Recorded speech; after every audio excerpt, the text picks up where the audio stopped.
Bueno, queremos conversar sobre esto también, y porque ella es parte de la Comisión Presidencial para la Paz y el Entendimiento, con la diputada Emilia Nullado, a quien vimos la semana pasada por una gran intervención que tuvo en esta fallida acusación constitucional contra el ministro Carlos Montes. Diputada, bienvenida a La Voz de los que Sobran. Muchas gracias. ¿Se escucha? Sí, se escucha perfecto. La Perfectamente vemos bien. y escuchamos muy bien. Estoy aquí con la cámara un poquito, no sabía si es mirar hacia abajo o hacia arriba, así que por eso estaba preguntando. Gracias. Tranquila, diputada, está perfecto ahí. La escuchamos muy bien, la vemos muy bien y estamos muy contentos de tenerla hoy aquí en La Voz de los que Sobran. Muchas gracias por esta conexión. Parto por preguntarle si tuvo alguna repercusión ese tan contundente discurso suyo cuando fue esta fallida acusación constitucional del ministro Montes. Sí, primero saludarle y agradecer esta invitación. Efectivamente, para mí era muy importante el enviar un mensaje a quienes nos estaban escuchando en el hemiciclo, en particular a las diputadas y diputados, y también a todas aquellas mujeres dirigentes de campamento que estaban en sus casas y quienes estaban también en las galerías de la Cámara, y donde su mensaje era defender al ministro, hacerlo con fuerza para que pueda continuar avanzando en el plan de emergencia habitacional. Efectivamente, ¿y a usted se le acercaron efectivamente pobladoras a contarle algo sobre lo que iba a, o sea, sobre cómo le ha afectado para bien, digamos, el trabajo del ministro? Claro, ellos tenían la preocupación porque si se acusaba al ministro, prácticamente él se iba a inhabilitar y por lo tanto iba a tener que renunciar. Dada esa situación, ellos tenían un trabajo en terreno, un avance ya importante de diálogo, donde el señor ministro ha visitado casi toda la región y también diversas organizaciones de comités y campamentos. Entonces, por lo tanto, era su temor a que se pudiera prácticamente obstaculizar el avance que ellos llevan y la confianza que han adquirido en este trabajo. Y por lo tanto también claramente los antecedentes que existían no daban los méritos para una acusación constitucional. El ministro es un ministro reconocido, un político con mucha trayectoria, con historia de lucha contra la desigualdad, y por lo tanto no era justo que se le estuviera acusando y generando juicios políticos más que él haya vulnerado los derechos, las leyes y la Constitución. Así que por lo tanto era mi defensa, como había estado en la comisión revisora junto al diputado Tomás Hirsch, y por lo tanto también fuimos aprendiendo de cada uno de los juristas que fueron explicando los procedimientos, y entendíamos que el proceso no tenía que ver con aquellas personas que no actuaron de buena fe y que prácticamente causaron mucho daño en aquella familia que tenía la esperanza de mejorar sus condiciones y que finalmente terminan no concretando aquel sueño en los cuales también se había planificado de parte del ministerio, y por lo tanto la responsabilidad cabía en el orden jerárquico, que era la subsecretaria, y que en este caso no era la responsabilidad directa del ministro, independiente que es un ministerio, pero también tiene su rol jerarquizado, escalonado, donde también los seremis tienen que asumir esa responsabilidad, y de igual manera el que ejerce el control y la fiscalización era la señora subsecretaria respecto al caso convenio en caso de Democracia Viva. Diputada, gusto en saludarla. Y después de que se destrabó esto, que fue rechazada la acusación, ¿usted siente en la comisión o en la Cámara un ánimo distinto, una voluntad diferente para avanzar en lo que es importante? Usted lo ha dicho acá y todos lo sabemos. Hay una necesidad de vivienda urgente para muchas personas que han esperado durante un largo tiempo. ¿Han cambiado las cosas después de que se desechó esta acusación? Debe cambiar, porque en el minuto, bueno, estábamos todos contentos que el ministro no fue acusado, pero también él con mucha claridad señaló la tarea que le incumbe, y por lo tanto tiene que actuar rápidamente, hay decisiones que se tomaron para evitar burocracia, pero sin embargo los controles administrativos, jurídicos se tienen que seguir realizando y las personas que están en el ministerio, los CEREMI, las CEREMI, tienen que tener el compromiso serio, responsable con todas aquellas familias que están sufriendo. Aquí no significa que ellos se van a quedar hoy día tranquilos sin querer avanzar en lo que es el compromiso de este gobierno, de tener un plan de emergencia, de responderle a todas aquellas familias que donde hay un gran déficit de vivienda, seguramente no se va a resolver todo en esta administración, pero hay un plan que le permite avanzar y que permite disponer el presupuesto para todas aquellas demandas que urgentemente se venían arrastrando de mucho tiempo atrás. El ánimo tiene que ser el mejor para todos los que están en el ministerio. El ánimo del ministro es poder continuar avanzando en el desarrollo de este plan, en buscar la forma de cómo esto se agiliza mucho más y de responder en el compromiso que se ha fijado como una meta para el año 2026. Muy bien, diputada, quiero llevarla a otro tema, porque estábamos viendo que se lanzó la Comisión Presidencial para la Paz y el Entendimiento, que tiene por objeto llegar a algún acuerdo, empezar un trabajo, me imagino, entre el Estado chileno y el pueblo mapuche. Y usted es parte de esta comisión. ¿Cuáles son, no sé si ya hay algunas principales directrices, hacia dónde va esta comisión? Le quería preguntar.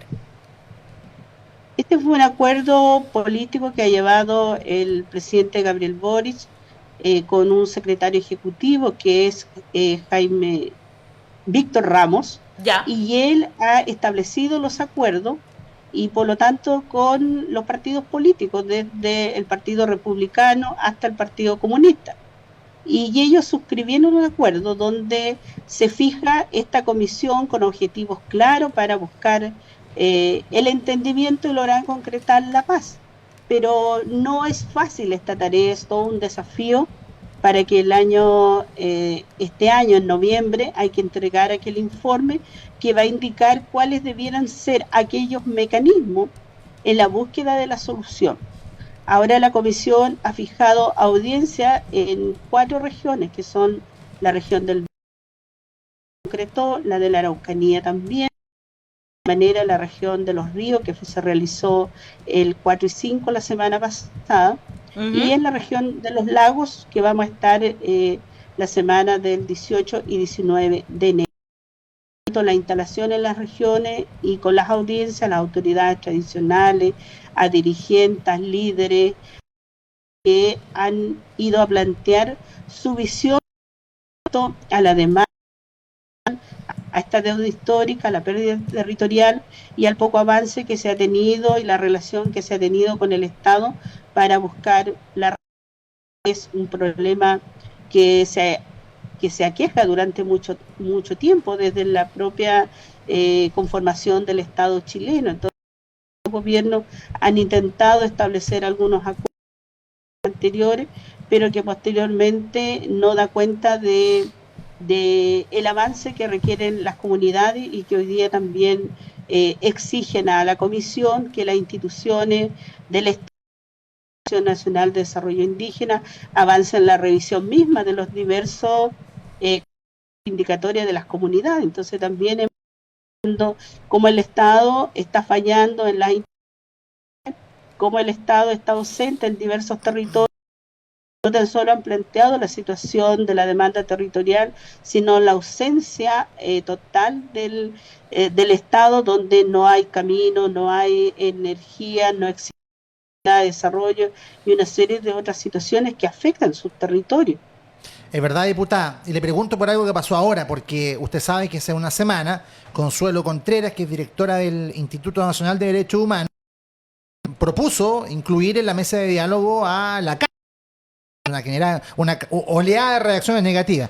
Hoy día habló el arzobispo de Santiago, Chomalí, respaldó la idea de Contreras. Él que trabajó en Concepción, fue arzobispo de esa zona, también plantea de que no hay que cerrarle, dice el textual, no hay que cerrarle la puerta a nadie que quiera. ¿Cómo valora usted la palabra de Chomalí? Que esa sea su aporte a que encontremos también en aquellas personas que la comisión no tiene que marginar en absoluto. La comisión no dice que se tiene que dialogar solamente con unas determinadas autoridades, sino que la idea es que sean todos convocados. De esta semana, el día jueves, nos vamos a reunir en la comisión en La Moneda, en el segundo piso, donde está invitada la directora del Instituto Nacional de Derechos Humanos, para que ella también pueda informarnos, y que habíamos conversado anteriormente respecto a los diversos procedimientos de participación que se debieran establecer en los territorios. Ya logremos instalarlo en cada una de las regiones, donde escuchemos a las autoridades territoriales, autoridades ancestrales, entonces va a ser posible posteriormente de poder llevar con los diversos comisionados y comisionadas, que somos 8, para que el secretario ejecutivo establezca las coordinaciones y podamos llegar al máximo de los territorios, en los cuales también queremos hacerlo con un protocolo, con el poder generar el protocolo cultural para que las comunidades puedan participar, y también ellos nos van a señalar cuál debiera ser este camino para encontrar el entendimiento y lograr finalmente concretar la paz. Y lo más importante para ellos, más que lo que diga esta comisión en su título, sabemos que tiene que ver con la demanda histórica territorial, y por lo tanto también los mecanismos existentes, que será otra forma que hoy día no existen en la ley indígena, como hoy día hay un procedimiento en la ley indígena que es la adquisición de predios de acuerdo a lo que señala la propia ley, que reconoce los títulos en los cuales las comunidades han tenido pérdida.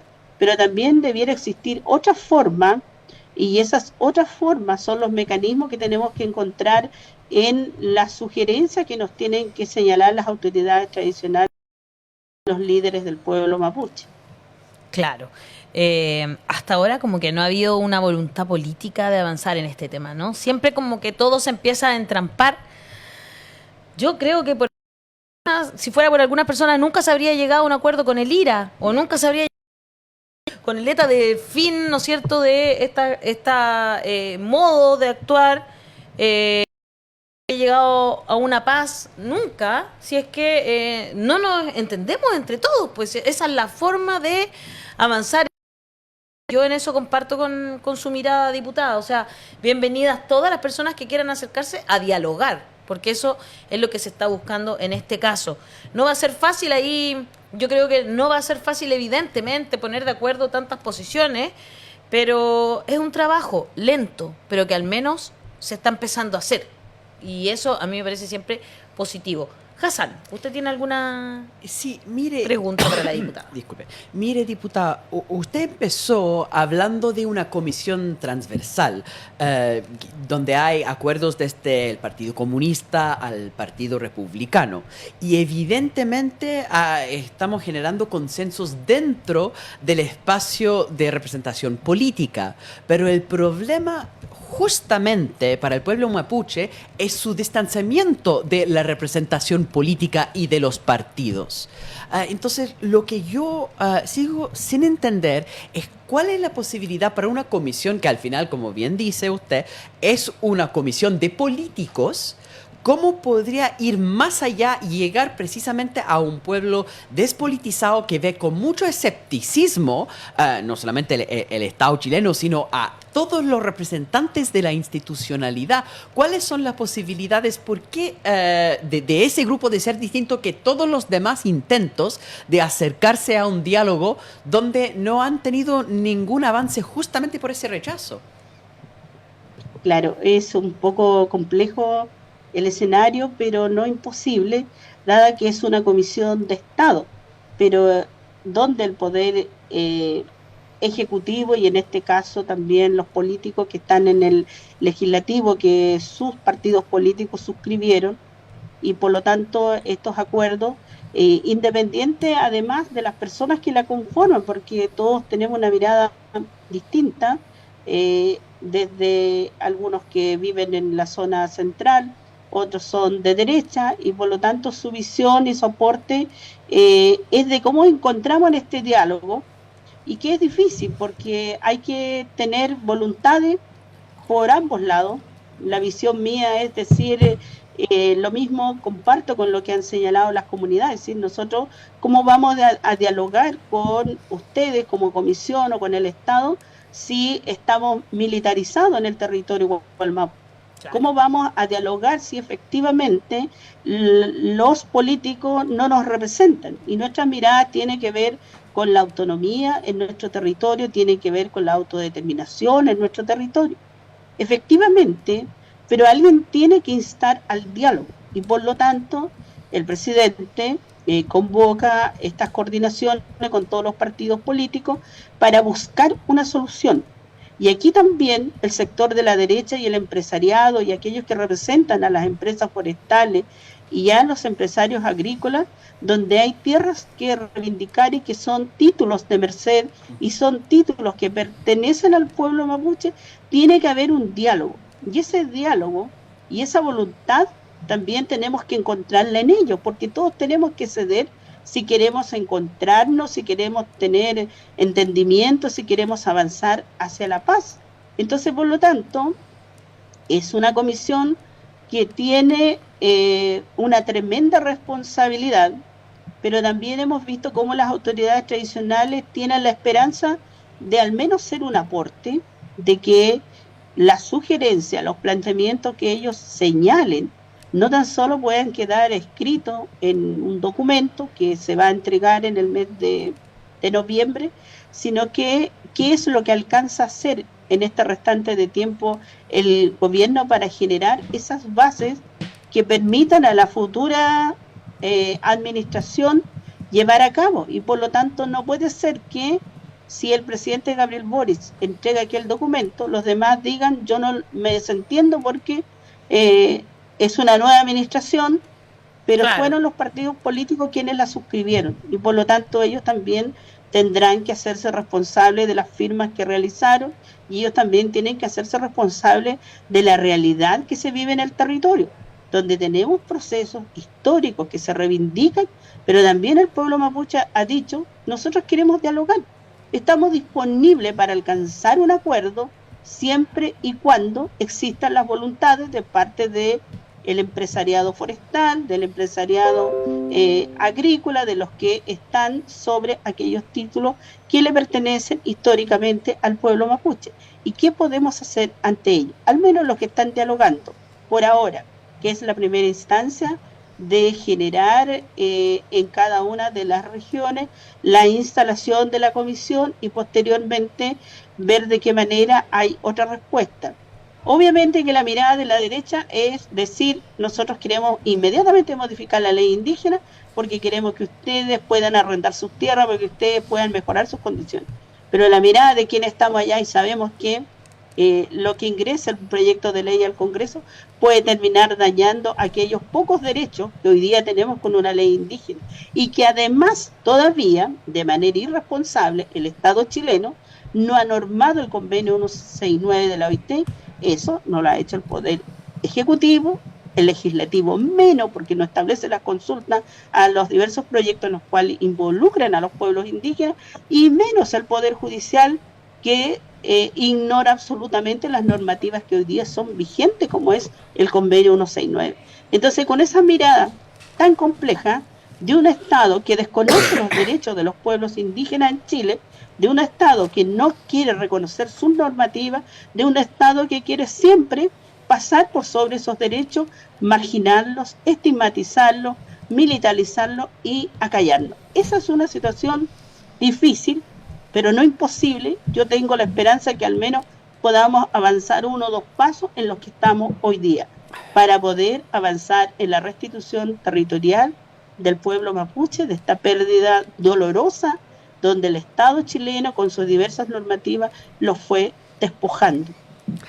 Toda la razón, estoy de acuerdo 100% con usted, diputada, pero la quiero llevar también a otro tema de contingencia.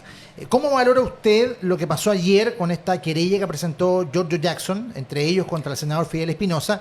Y si suscribe usted la carta de defensa Espinosa que hizo la directiva del PS. Bueno, el primero, la presidenta le habría preguntado a la mesa, eso yo lo desconozco, porque la información lo tuvimos a través de la declaración pública que emitió el Partido Socialista. Hoy día muchas socialistas y dirigentes socialistas de base han hecho llegar su malestar porque ellos entienden que perfectamente el senador podía defenderse como cualquier otro ciudadano haciéndolo solito, sin necesitar de la mesa del partido, sin necesitar que tenga una defensa corporativa del Partido Socialista, sino que más bien él también tiene que hacerse cargo de el actuar que tuvo, de las palabras que emitió en su tiempo al que fue ministro Giorgio Jackson. Entonces, por lo tanto, creo que en algún minuto habrá que conversar al interior del partido, pero es una definición que se ha establecido desde la directiva y ellos tendrán que también bajarnos esa información. En la bancada desconocemos de ese acuerdo que se estableció y estamos claros que en política si uno va a señalar o va a dañar la honra de otro político, va a tener que también dar la respuesta pública con respecto al actuar que uno tiene. Y en la política tenemos que ser respetuosos de igual manera con las diferencias del otro, porque las podemos tener y en nuestro diverso actuar también son personas que están sufriendo, como lo que ocurría en mi defensa al ministro Carlos Montes. No se puede dañar la honra de las personas que han dado ciertos cumplimientos en un determinado momento y posteriormente de manera injuriosa o calumniosa uno viene a señalar algo que no se ajusta a lo que la normativa permite. En cuanto a eso, yo tengo mi respeto por cada uno de los políticos y políticas existentes, de cada uno de los partidos, y creo que el debate tiene que estar a la altura, que es lo que la ciudadanía también quiere. Claro. La ciudadanía no está contenta con los insultos que yo le pueda hacer a algún determinado diputado, senador o senadora, sino más bien el debate tiene que estar siempre a la altura, con mucha prudencia, con el respeto, haciendo ver nuestros puntos de vista, pero también con la seriedad que nos obliga la política. La política no es venirnos a generar odiosidades, a generar clima y no un ambiente donde esté el debate, donde prime el debate que las comunidades, que las diversas organizaciones, que la ciudadanía requiere. La ciudadanía nos dice, avancemos en reformas tan importantes como son la reforma de pensiones hoy día, porque todos tenemos el discurso que las adultas y adultos mayores no pueden vivir en estas condiciones, que las familias más pobres que están viviendo en estas condiciones. En campaña, la derecha y la izquierda, el mismo discurso. Nadie tiene un discurso distinto. Claro. A mí me tocó compartir con varios participantes en el territorio y escuchaba lo mismo decir a ellos: nosotros no queremos que ustedes sufran, nosotros queremos que usted tenga una mejor jubilación, queremos que su hijo estudie, queremos que tenga casa, queremos que tenga educación y que tenga salud gratuita, queremos todo esto para ustedes. Esta es nuestra mirada y por eso yo le vengo a pedir el voto. Pero cuando estamos en el hemiciclo, nuestro actuar es muy distinto, porque primero no sabemos ni hemos vivido jamás, muchos, a diferencia de mi caso, del dolor, de la marginación y de la pobreza. Nunca se ha sentido el hambre. Y cuando una familia sabe lo que significa tener una casa, que lo dignifica, que sus hijas, sus hijos van a poder estar en un lugar abrigadito, sus niñas y sus niños van a poder hacer sus tareas tranquilamente, les va a cambiar la vida. Y cuando queremos que las adultas y adultos mayores no tengan una pensión de miseria, entonces también uno va a pensar en su madre, en su abuela, en lo que nosotros vamos a hacer en el futuro.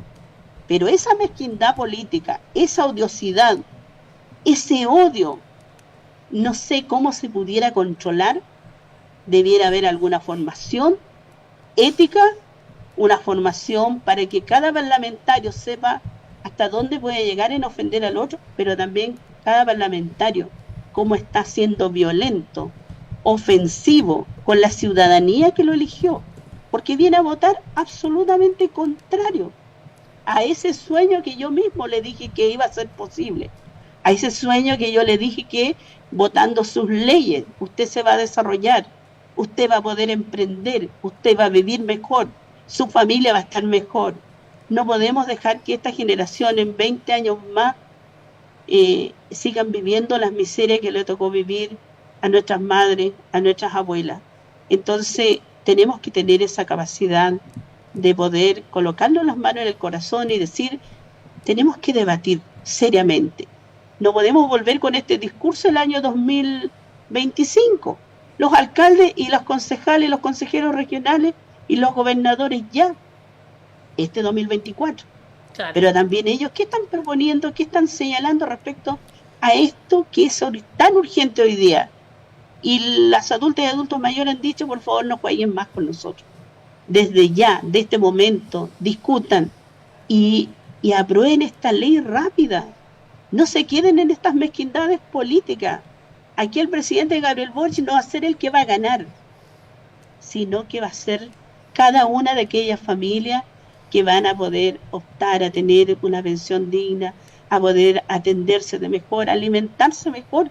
Qué difícil para una familia que tiene 110.000 pesos, tiene 200, 300.000 pesos, no tiene ni una posibilidad para alimentarse en las condiciones que necesita.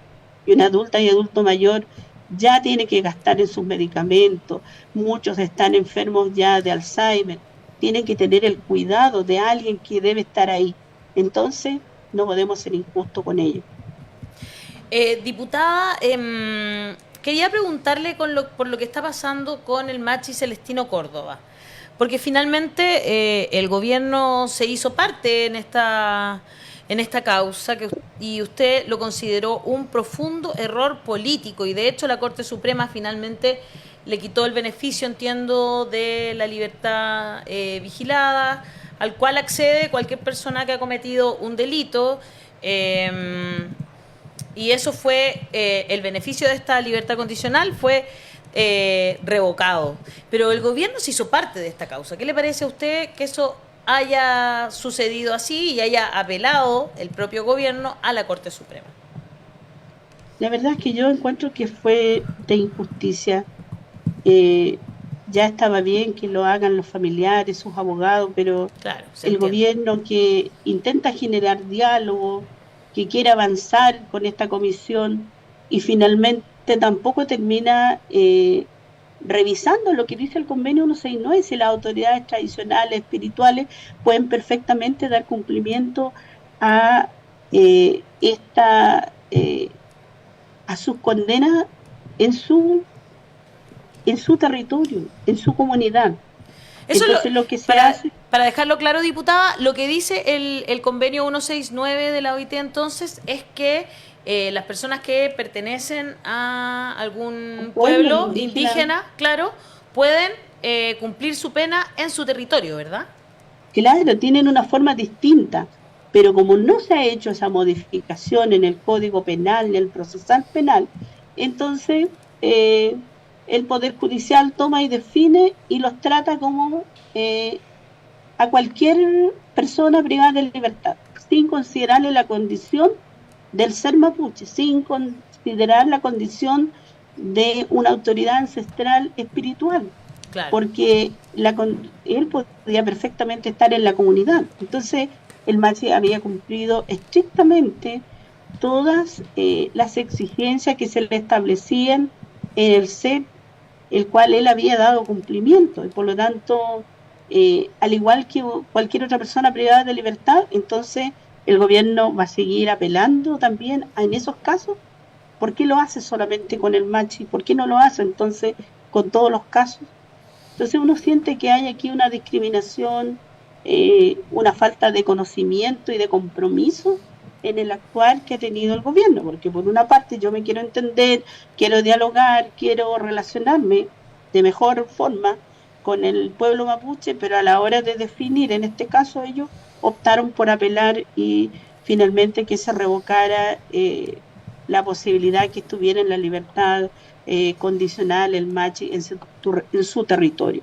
Pero él con mucha voluntad regresa el día de ayer y por lo tanto también es valorable que el Machi ha tenido la prudencia, la responsabilidad que él asume y ha quedado también tranquilo nuevamente en el set con la claridad que él también está haciendo un trabajo interno, un trabajo cultural, un trabajo que es poco entendible por Gendarmería, por el Ministerio de Justicia, donde el momento en que él se va, las autoridades de Gendarmería inmediatamente le pidieron que vaya a buscar el rebo y se lo lleve. Vaya, ¿en serio? Eso, claro, eso es un desconocimiento, una ofensa a una autoridad espiritual. Es decir, si usted es evangélico, dejó sus Biblias aquí, venga a buscar porque no tiene que seguir hablando nadie más aquí. Si usted es católico y había una pequeña capilla interna, entonces esta ya terminó, no sé, pues la persona que haya sido de determinada religión y se tiene que llevar. Entonces, ese actuar discriminador que se ha tenido con el Machi es muy lamentable. Entonces, por lo tanto, es no entender absolutamente nada los códigos del pueblo mapuche, los derechos del pueblo mapuche, la normativa existente en favor de las autoridades espirituales ancestrales. Mire, diputada, cuando el gobierno de Gabriel Boric decide apelar en este caso, ¿no? Siempre hablan de eso de dejar que funcionen las instituciones, pero en realidad cuando las instituciones tienen un sesgo de discriminación contra ciertos grupos, el Ejecutivo debe estar remando en la otra dirección si es un Ejecutivo con una ideología basada en la igualdad. Y se ve que no es así. Entonces, volviendo al punto de la comisión, de la idea de abrir diálogo, usted plantea eso como un punto de izquierda-derecha, que se tiene que ceder a algunos de la visión de la derecha, que está muy enfocada en el tema de la propiedad privada, la defensa de los agricultores de la zona, frente a otros grupos que defiende una visión más amplia del problema político en la zona. Pero en realidad acá hay un problema de representación más básica, porque incluso los que no son de derecha no tiene ese acercamiento por razones que tienen que ver parcialmente con racismo. Yo insisto en mi duda. ¿Cómo se puede esperar de esa comisión llegar a un diálogo más amplio si la no derecha tiene esa misma visión tan discriminatoria? Me lo he preguntado muchas veces y tampoco tengo la respuesta. Pero mi apuesta es estar en esta comisión para plantear la mirada del pueblo mapuche, para poder defender con fuerza los derechos del pueblo mapuche. Y la verdad es que lo que usted señala es un cuestionamiento permanentemente interno que también me hago. Si el gobierno que nos convoca y nos invita a que nos encontremos, a que busquemos una solución, pues él mismo toma decisiones bajo la presión de un sector político y un discurso con un estándar distinto, con doble estándar. Las instituciones y los poderes son separados, por lo tanto cada una tiene que funcionar, depende de lo que, cuando se trata de una o determinada situación. Pero cuando se trata de casos o causas del pueblo mapuche y hay presión de la derecha, el gobierno le está respondiendo. El Ministerio del Interior está respondiendo. El Ministerio del Interior le preocupa. Pero cuando se trata de causas que afectan al territorio, afectan a la convivencia en las comunidades con los privados, ahí no hay medios de comunicación, no hay oídos para atender tal situación de parte del Ejecutivo. Entonces es una situación compleja, pero da la fuerza porque las autoridades ancestrales también tienen que tener un espacio donde puedan ser escuchadas, porque hoy día otra instancia no las está escuchando. Yo incluso a veces pienso que si se entra en materia, hay espacio para llegar a muchos más acuerdos. La posición del pueblo mapuche, yo una vez escuché a Alberto Espina hablar de eso. El reclamo en el fondo es, como usted mencionó el tema de los títulos de Merced, es un tema de propiedad privada. Si al final esto es algo que se puede resolver negociando por un tema de delimitación de terrenos y una negociación que es un tema de recursos. Recursos siempre son conversables, pero acá hay un proceso anterior a llegar a la conversación netamente económica o de bienes materiales, que es la falta de confianza. Y yo todavía estoy esperando algo que podría ser un gesto el primer paso de confianza para poder entablar la conversación. Ustedes como comisión no se han juntado, pero ¿ve una posibilidad que el gobierno dé ese tipo de gesto? Tenemos que caminar un poco más y vamos a tener, a lo mejor en unos 2-3 meses más, tendríamos que evaluar cuál va a ser el gesto del gobierno también en esta instancia, como usted señala, porque los diversos gobiernos que han estado, el pueblo mapuche, sus comunidades y los pueblos indígenas han perdido la confianza. Hoy día con el actual gobierno también no hay confianza. Entonces, por lo tanto, sabemos que es una comisión que tiene la posibilidad de poder escuchar, de tener las recomendaciones, qué mecanismos van a ser los que se pudieran solucionar, donde todos estén dispuestos a perder.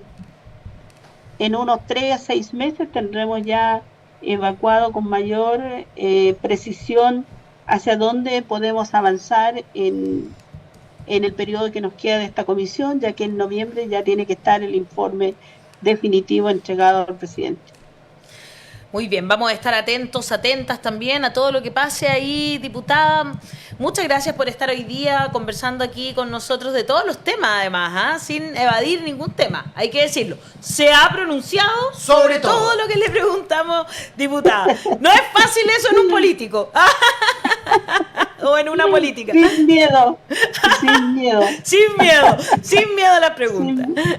Exactamente. Agradecida de este espacio y igual era importante señalar y la opinión y las visiones que no siempre están los medios para hacerlo. Así que yo soy de la que hablo poco, pero ahora hablé demasiado, creo, en el programa de ustedes. Muchas gracias. Muchas gracias a usted también, diputada, y esperamos verla pronto entonces, y la vamos a escuchar también más seguido. Un abrazo, que esté muy bien. Muchas gracias. Chao, chao. Chao. Creemos en la democracia y en los derechos humanos.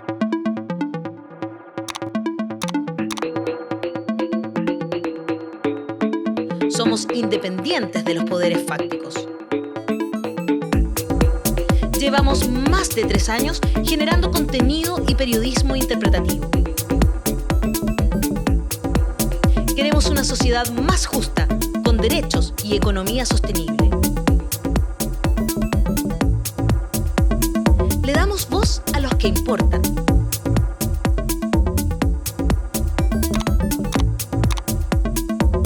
Hablamos de lo que nadie habla. Hazte parte de la comunidad de los que sobran ingresando a nuestro sitio www.lavozdelosquesobran.cl y participa del periodismo y la información independiente. Independiente de verdad.